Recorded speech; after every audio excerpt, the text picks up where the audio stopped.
নমস্কার বন্ধুরা, দীপাস কিচেনে আপনাদের সবাইকে স্বাগত। আজকে আমি ব্রেড পকোড়া করব, সেটাই আপনাদের সাথে শেয়ার করব। তো চলুন আমি এটা কিভাবে করি একটু দেখে নিই। তার আগে আমি একটু গাজর নিয়ে নিয়েছি, আর একটু কাঁচা লঙ্কা এখানে কুচিয়ে নিয়েছি, একটু পেঁয়াজ নিয়ে নিয়েছি, আর এখানে ব্রেডটা মিক্সিতে গুঁড়ো করে নেব, আর এখানে আলুটা ম্যাশ করে নেব। আমি ম্যাশারটা দিয়ে আলুটা ম্যাশ করে নেব। আমি দুটো আলু নিয়েছি, খুব বেশি আলু নিইনি আমি। আলুটা আমি ম্যাশ করে নিয়েছি। আমি মিক্সিতে এবারেতে ব্রেড ক্রাম্বসটা গুঁড়ো করে নেব।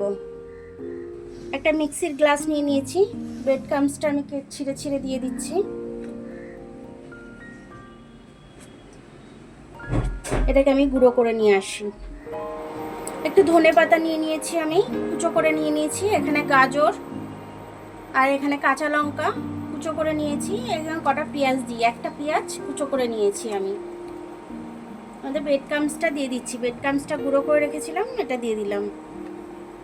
যদি লাগে তাহলে আরও দেব। আর এখানে আলুটা ম্যাশ করে রেখেছিলাম, আলুটা দিয়ে দিচ্ছি আমি। একটু চিলি ফ্লেক্স দিয়ে দিচ্ছি ঝাল হওয়ার জন্য। কাঁচা লঙ্কা দিয়েছি, তবু এখনকার কাঁচা লঙ্কায় ঝাল নেই, তো সে কারণে স্বাদ অনুযায়ী একটু নুন দিয়ে দিলাম। নুনটা মনে হচ্ছে একটু বেশি পড়ে গেল, আমি তুলে নিলাম নুনটা।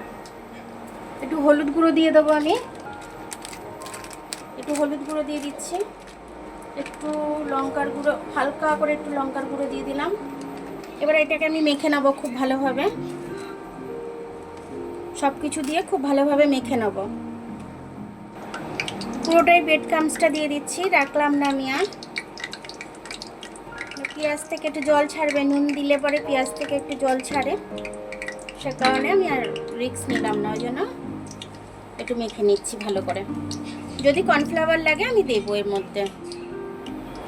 ব্রেড পকোড়াগুলো আমি ডোনাটের মতো শেপ দিয়ে দিচ্ছি। তো এরকমভাবে আমি শেপ দিয়ে দেবো, আপনাদের দেখিয়ে দিচ্ছি আমি কিভাবে শেপটা দিচ্ছি। এইভাবে আমি শেপটা দিচ্ছি, কারণ বাচ্চারা ডোনাটের মতো দেখলে তো ভীষণ খেতে ভালোবাসবে। আর তার মধ্যে বর্ষাকাল, এখন ভীষণভাবে বাচ্চারা পকোড়া খেতে চায়, বড়রা চায়ের সাথে পকোড়া খেতে চায়। এইভাবে ডোনাটের মতো করে আমি ডিজাইনটা করে নিচ্ছি। প্রত্যেকটা এইভাবে আমি ডিজাইন করে নেব। তো বন্ধুরা, আমার প্রত্যেকটা পকোড়া, আমার ব্রেড পকোড়াগুলো আমার ডোনাটের মতো শেপ দেওয়া হয়ে গেছে। তো চলুন, এখানে তেল গরম হয়ে গেছে, আমি তেল গরমের কাছে নিয়ে যাই। এবার আমি একটা একটা করে ডোনাটগুলো ছেড়ে দেবো।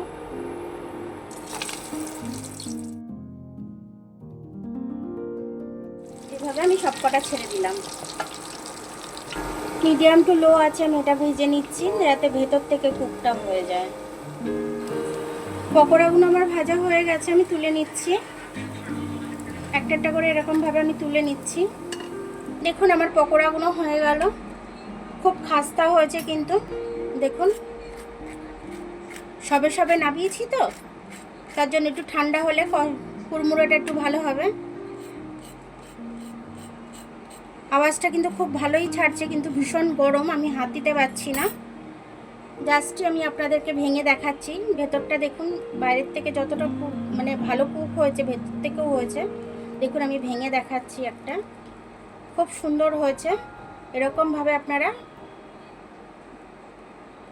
ভেঙে সস ডুবিয়ে খাবেন। ধনেপাতার চাটনি দিয়েছি এখানে, আমি টমেটো সস দিয়েছি। এটা দারুণভাবে হয়েছে কিন্তু, খেতে দুর্দান্ত টেস্ট হয়েছে।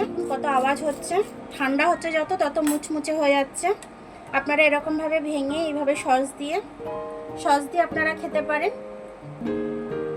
সস দিয়ে আপনারা খেতে পারেন, কিংবা আপনারা ধনেপাতার চাটনি দিয়ে খেতে পারেন, যে কোনো কিছু দিয়ে খেতে পারেন। আমার কাছে ধনেপাতার চাটনিটাও আছে। এটা একদম খাস্তা, একদম মুচমুচে হয়েছে, একদম মুচমুচে। এরকম ধনেপাতার চাটনি দিয়ে যদি আপনারা খান, ভীষণ ভালো লাগবে। যারা ধনেপাতা পছন্দ করেন, তো ধনেপাতার চাটনি দিয়ে এইভাবে খাবেন আপনারা, কিংবা টমেটো কেচাপ দিয়ে খাবেন, যেটা হোক দিয়ে খাবেন, খেতে কিন্তু দুর্দান্ত লাগবে। আর আমার ভিডিওটা যদি আপনাদের ভালো লাগে, লাইক, সাবস্ক্রাইব, বেল আইকনটা একটু টিপে দেবেন। আর যদি ফেসবুক থেকে দেখেন, লাইক আর ফলোটা একটু করে দেবেন। আবার কাল দেখা হবে নতুন রেসিপির সাথে। ততক্ষণ আপনারা ভালো থাকবেন, আমি আসছি।